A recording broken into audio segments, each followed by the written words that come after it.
नमस्कार। तो चलिए आज उस एक टॉपिक के बारे में बात करते हैं जो हर इन्वेस्टर के दिमाग में हमेशा घूमता रहता है, traditional safe investing versus modern wealth creation, यानी फिक्स्ड डिपॉजिट और म्यूचुअल फंड्स का अल्टीमेट शोडाउन।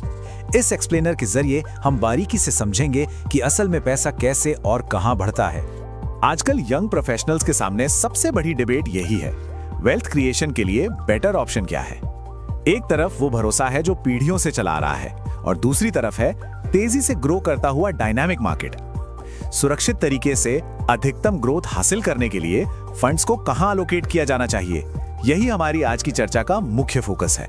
चलिए फटाफट इस एक्सप्लेनर का एजेंडा देख लेते हैं। इसे 4 पार्ट्स में डिवाइड किया गया है। पहला द कंटेंडर्स, दूसरा रिटर्न्स और रिस्क का असल मैथ, तीसरा द साइलेंट किलर और आखिर में बात करेंगे एक आइडियल वेल्थ स्ट्रैटेजी की।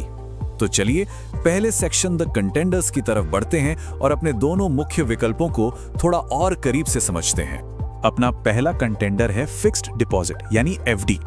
ये एक बिल्कुल सिक्योर बैंक इन्वेस्टमेंट है। इसमें पैसे एक फिक्स्ड टाइम पीरियड के लिए लॉक कर दिए जाते हैं और बदले में एक गारंटेड इंटरेस्ट रेट मिलता है। इसका मतलब है जीरो सरप्राइज। पहले दिन ही एकदम क्लियर होता है कि मैच्योरिटी पर टोटल कितना पे आउट मिलेगा। इसके विपरीत म्यूचुअल फंड का कॉन्सेप्ट थोड़ा अलग काम करता है। यहां हजारों इन्वेस्टर्स का पैसा एक जगह पूल किया जाता है। फिर जो प्रोफेशनल फंड मैनेजर्स होते हैं वो इस पैसे को स्टॉक्स और बॉन्ड्स जैसे अलग अलग एसेट्स में इन्वेस्ट करते हैं। यानी खुद बैठकर सारी मार्केट रिसर्च करने की कोई जरूरत नहीं होती, एक्सपर्ट्स सारा काम संभालते हैं। और इसका सबसे बड़ा मैजिक है डाइवर्सिफिकेशन। जब पैसा म्यूचुअल फंड में जाता है तो वो किसी एक जगह नहीं बल्कि रिलायंस, टीसीएस, इन्फोसिस और एचडीएफसी बैंक जैसी दिग्गज कंपनियों में बढ़ जाता है। इससे होता क्या है, अगर कोई एक कंपनी अच्छा परफॉर्म ना भी करे तो बाकी उससे बैलेंस कर लेते हैं। इंडिविजुअल रिस्क काफी हद तक कम हो जाता है। अब आते हैं सेक्शन नंबर 2 पर, रिटर्न्स एंड रिस्क। यहां से असल नंबर्स और रियलिटी चेक सामने आएगा। दोनों के बीच सबसे बड़ा बुनियादी अंतर रिटर्न्स के नेचर का है। एफडी में रिटर्न्स एकदम फिक्स्ड हैं, इकोनॉमी चाहे जैसे भी परफॉर्म कर रही हो।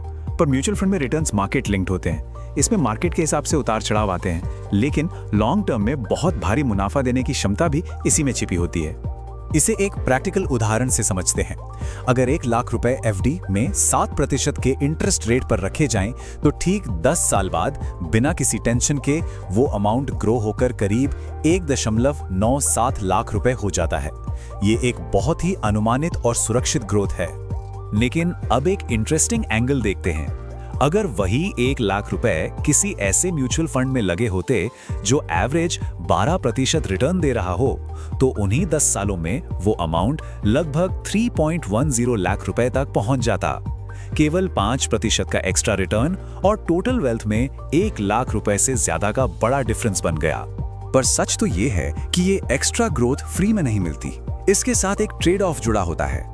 एफडी एक लो रिस्क जोन है, उनके लिए एक सुरक्षित पनाहगाह जिन्हें कोई रिस्क नहीं लेना। वहीं इक्विटी म्यूचुअल फंड्स मार्केट की चाल के हिसाब से मीडियम से हाई रिस्क कैरी करते हैं। Section 3 the silent killer. ये एनालिसिस का एक बहुत ही क्रूशियल मोड है, जहां हम उन छिपी हुई ताकतों को समझेंगे जो पैसे की वैल्यू को धीरे धीरे कम करती हैं। और ये साइलेंट किलर कोई और नहीं बल्कि इन्फ्लेशन यानी महंगाई है। ये धीरे धीरे परचेजिंग पावर को खोखला कर देती है। इसका सीधा सा मतलब ये है कि जो सामान आज 100 रुपए का आता है, 10 साल बाद उसी सामान की कीमत 180 रुपए तक हो सकती है। तो यहाँ मैथ थोड़ा चिंताजनक हो जाता है। अगर एक एफडी 6% का रिटर्न दे रही है, लेकिन बाजार में महंगाई भी 6% की दर से बढ़ रही है, तो रियल वेल्थ ग्रोथ क्या हुई? बिल्कुल जीरो। अकाउंट में पैसे बढ़ते हुए जरूर दिखेंगे, लेकिन उनकी असली ताकत वहीं की वहीं रुकी रहती है। इसके अलावा टैक्स और लिक्विडिटी के मोर्चे पर भी काफी बड़ा अंतर है। एफडी से मिलने वाला इंटरेस्ट पूरी तरह से टैक्सेबल होता है और समय से पहले पैसा निकालने पर बैंक पेनाल्टी भी लगाते हैं। इसके मुकाबले म्यूचुअल फंड्स बेहतर लॉन्ग टर्म टैक्स एफिशिएंसी देते हैं और ज्यादा लिक्विडिटी ऑफर करते हैं, यानी बिना भारी पेनाल्टी के पैसा निकालना रिलेटिवली आसान होता है। और अब आखिरी सेक्शन, वेल्थ स्ट्रैटेजी। अभी तक की सारी इंफॉर्मेशन को एक सॉलिड लॉन्ग टर्म प्लान में कैसे बदला जाए। एक हाइपोथेटिकल सिनेरियो देखते हैं। 25 साल के 2 इन्वेस्टर्स हैं, राहुल और विजय। राहुल ने सेफ्टी चुनी और सारा पैसा एफडी में डाला। विजय ने थोड़ा रिस्क उठाया और इक्विटी म्यूचुअल फंड्स को चुना। 20 साल बाद राहुल का पैसा बड़ा जरूर था, लेकिन विजय की संपत्ति एक विशाल पेड़ की तरह कई गुना मल्टीप्लाई हो चुकी थी। विजय की इस सक्सेस के पीछे था कंपाउंडिंग का पावरफुल सीक्रेट।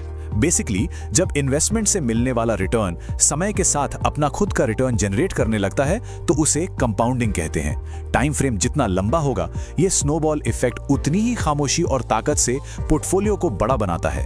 तो क्या इसका मतलब ये है कि एफडी की कोई उपयोगिता नहीं है? ऐसा बिल्कुल नहीं है। एफडी कुछ खास स्थितियों के लिए बेहतरीन टूल है।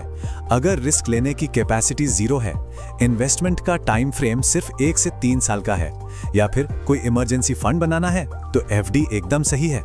रिटायर हो चुके लोगों के पूर्ण मानसिक शांति के लिए भी ये एक बढ़िया ऑप्शन है। दूसरी तरफ, अगर टारगेट लंबा है, जैसे 5 से 15 साल, तो म्यूचुअल फंड्स आइडियल हैं। इन्फ्लेशन को बीट करना हो या लॉन्ग टर्म में असल वेल्थ क्रिएट करनी हो, तो यही सही रास्ता है। इसमें एसआईपी यानी सिस्टमैटिक इन्वेस्टमेंट प्लान्स के जरिए हर महीने थोड़ा थोड़ा अमाउंट इन्वेस्ट करके एक बहुत बड़ा एसेट बनाया जा सकता है। इन्वेस्टिंग की दुनिया में जो सबसे बड़ी और आम गलती देखने को मिलती है, वो है अपना 100% कैपिटल किसी एक ही विकल्प में डाल देना। सारा पैसा केवल एक ही जगह रखना, चाहे वो एक्सट्रीम सेफ्टी के नाम पर हो या अग्रेसिव ग्रोथ के लिए, एक रिस्की अप्रोच हो सकती है।